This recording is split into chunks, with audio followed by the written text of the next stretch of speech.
In the 1930s, Nigeria was a land steeped in traditional beliefs and practices, many of which held entire communities in spiritual bondage.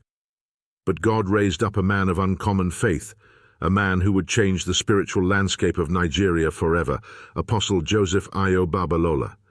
He was not a man of worldly power or wealth, but of fervent prayer, unshakable faith, and a deep conviction that God alone was worthy of glory.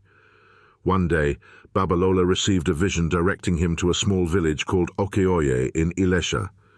The people there were burdened by sickness, superstition, and fear, and plagued by demonic oppression. Arriving with little more than his Bible and a heart full of faith, Babalola began to preach, proclaiming the power of God to heal, deliver, and save. Word spread, and soon the crowd swelled. Each night, the revival meetings became larger as people saw miracles unfolding before their eyes. The blind saw, the paralyzed walked, and the possessed were set free. This revival ignited a wildfire of faith across the land, planting seeds for the Christ Apostolic Church that would grow to touch millions. As Babalola's ministry expanded, so did the resistance. Local authorities, priests of traditional religions, and even occult practitioners saw him as a threat. But Babalola's faith only grew. One afternoon, as he walked into a village, he felt the ground tremble beneath him. A sudden earthquake was shaking the earth. The villagers, terrified and convinced it was a sign of divine judgment, rushed to him for help. Calmly, Babalola knelt down and prayed, asking God to stop the shaking. Miraculously, the earthquake ceased. The people were astonished, and many surrendered their lives to Christ that day. One morning, Babalola was approached by the family of a woman on the brink of death from poisoning. They begged him to pray, for she had already lost consciousness. Kneeling by her side, he prayed with fervent faith. As he laid hands on her, the poison lost its power, and the woman's strength returned. She sat up, healed and whole, to the astonishment of those who had witnessed her near-death state. This miracle spread hope and awe, and the village saw a wave of conversions to Christianity. In another village, the people held deep reverence for an ancient river they believed to be sacred, under the power of a water goddess. They believed their lives depended on this river's blessings. Babalola felt the Lord calling him to confront the spiritual darkness surrounding the river. He boldly approached the banks, praying and declaring the power of Jesus over every spirit. That day, people testified to feeling a shift, as if a veil had lifted. The fear that had gripped the people was broken, and many turned to Christ, placing their trust in the living God. Babalola's encounters with danger were constant, but he was protected. One day, while traveling through the jungle, he was bitten by a venomous snake. The onlookers expected him to fall, yet Babalola merely prayed and continued on, unharmed. He knew that God's hand was upon him, even in the midst of deadly threats. One of the most astonishing stories from Babalola's life involved a challenge from occult practitioners. The priests dared him to walk on hot coals, believing their powers would protect them, while they expected Babalola to fail. Undaunted, Babalola prayed and stepped forward, walking over the blazing coals unscathed. This display of God's power humbled the onlookers, many of whom abandoned their former beliefs to follow Christ. In one remote area, the local priests boasted of sacred trees that no Christian could ever curse. Babalola prayed, calling on God to show his power. The next morning, some of these trees had dried up and others had fallen, astonishing the villagers. They recognized that the God Babalola served was real, powerful, and unmatched by any other. With every step of his journey, Babalola's needs were met miraculously. When he lacked resources, food or transport would appear just as he needed it, often brought by strangers who felt led to give. Even during a harsh drought, he prayed for rain so the people and their crops would survive. Shortly after, the clouds gathered and rain poured down, filling the reservoirs and proving once again that God heard Babalola's prayers. But perhaps the most remarkable account was when Babalola prayed for the dead to rise. In one village, a young man had passed away, and the grieving family turned to Babalola as their last hope.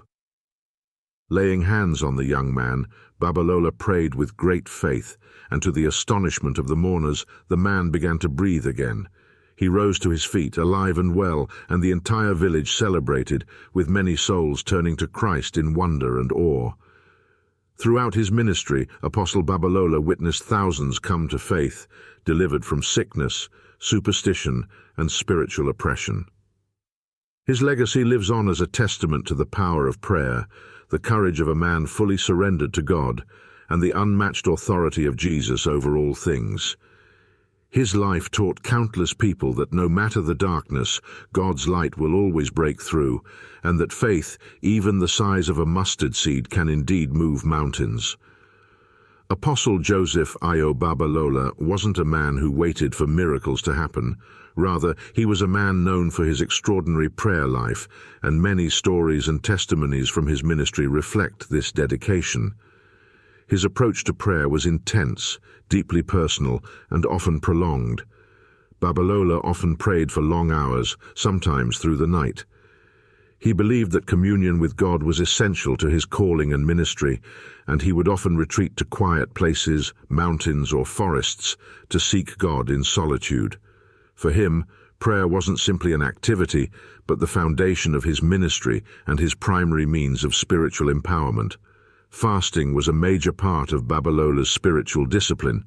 There are accounts of him fasting for days, sometimes up to 40 days, relying solely on water and focusing entirely on prayer. He believed that fasting cleansed the spirit and allowed for a deeper connection with God, which he considered essential to perform the miracles that marked his ministry.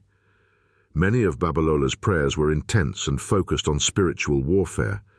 He understood that the environments he ministered in were often bound by deep-seated spiritual forces, so he prayed against these powers fervently.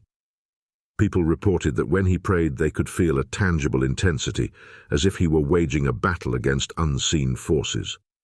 His prayers broke spiritual strongholds, and he would often encounter fierce opposition from local occult practitioners, priests and sorcerers who felt threatened by his work.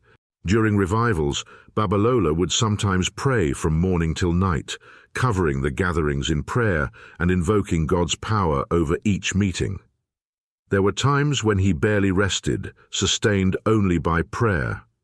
His commitment inspired many of his followers to join him in prayer vigils, where they would intercede for hours, seeking God's power to heal, deliver, and transform lives. It's said that even after long days of ministry, Babalola would still pray for hours, regardless of how physically exhausted he was. Some testimonies describe him praying on his knees for so long that he would have to be helped to his feet afterward. Babalola's prayers often brought miraculous answers. For example, there are stories that when he prayed, people would hear rumbling sounds or feel an electric-like power around him.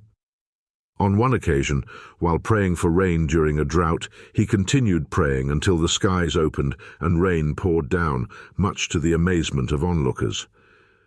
This is exactly as Elijah did in the Bible. Seeking quiet, isolated places for prayer was a common practice for Babalola. He would sometimes retreat to remote locations, such as mountains or forests, spending entire nights in prayer.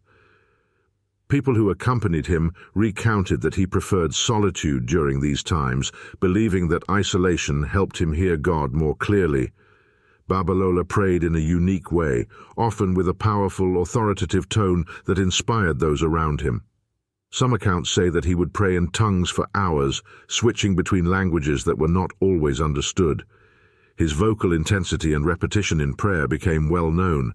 His followers described it as if he were in a divine dialogue, his words flowing with urgency and power. Babalola's prayer life was so influential that it inspired others to adopt similar prayer disciplines. He encouraged his followers to fast, to dedicate time to solitude and personal communion with God, and to rely on prayer as the foundation of their faith. His commitment led to the establishment of prayer mountains in Nigeria, which are still used today for intense prayer retreats and intercession. Babalola's dedication to prayer was a cornerstone of his ministry. His prayers seemed to open doors to the miraculous, and people would often seek him out specifically for his powerful intercession. His legacy has left a profound mark on Nigerian Christianity, inspiring believers to embrace prayer as a powerful spiritual weapon. Babalola's prayer life was truly remarkable, and it became the bedrock of his influence and his effectiveness in ministry. His life shows what can happen when someone wholeheartedly dedicates themselves to prayer, believing fully in God's power to change lives and nations. Thank you for watching. For more incredible and awe-inspiring testimonies on men and women of faith, please like this video, share, and subscribe to Faith Reflections 247. Stay blessed.